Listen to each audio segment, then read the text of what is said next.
2.5, number 68. Here we're given the absolute value of x minus 10 is equal to x squared minus 10x. So for this one, I really do want to break this up into two separate equations. Right? So remember the absolute value. We have the positive side. If x minus 10 is greater than 0, we just drop the absolute value signs. Right, so x minus 10 is greater than 0 is true if and only if x is greater than 10. Okay, so this is a condition that we need to satisfy on this side. If we get anything other than this condition, we have to throw that solution out. So in this one, we just drop the absolute value. We're going to x minus 10 is equal to x squared minus 10x.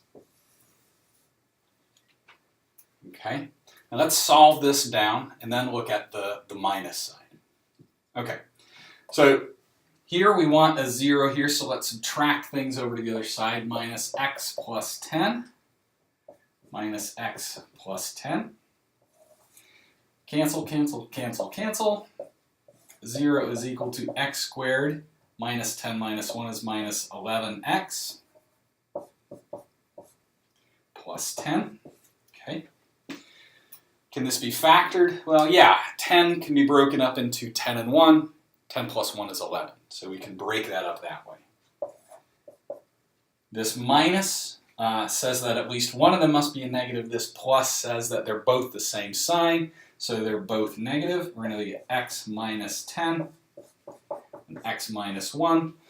So we're going to get two potential solutions here. Okay?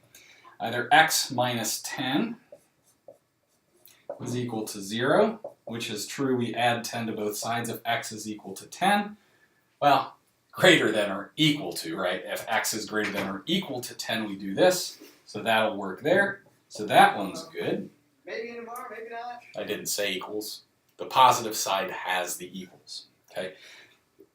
X minus 1 is equal to 0. We add 1 to both sides. X is equal to 1. But 1 is less than 10. So this is not in our range, so we have to throw it out. Not in range. Not in the domain for this side, I should say. Okay. Now what about the negative side? That means x minus 10 is less than 0.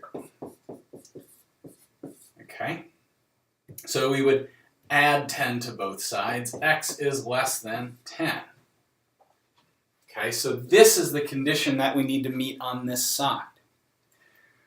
So the minus side means we have to do the negative of this thing, right? The negative of a negative makes it a positive. So negative x minus 10 is equal to x squared minus 10x.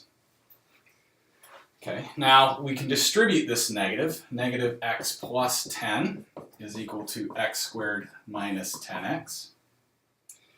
Now we add x and subtract 10 from both sides. Cancel, cancel, cancel, cancel. That gives us a 0 on this side. X squared doesn't have anything happening. Minus 10 plus x is a minus 9. And we're going to get a minus 10. That's minus 9x. Okay. Now, 10 minus 1 is 9. This negative means that they have opposite signs. This negative here means that the larger one is negative. So this can be broken up into a 10 and a 1 as long as the minus stays with the 10. So 0 is equal to x minus 10, x plus 1. Okay? So we're going to get two solutions, right? X minus 10 is equal to 0. We add 10 to both sides. X is equal to 10.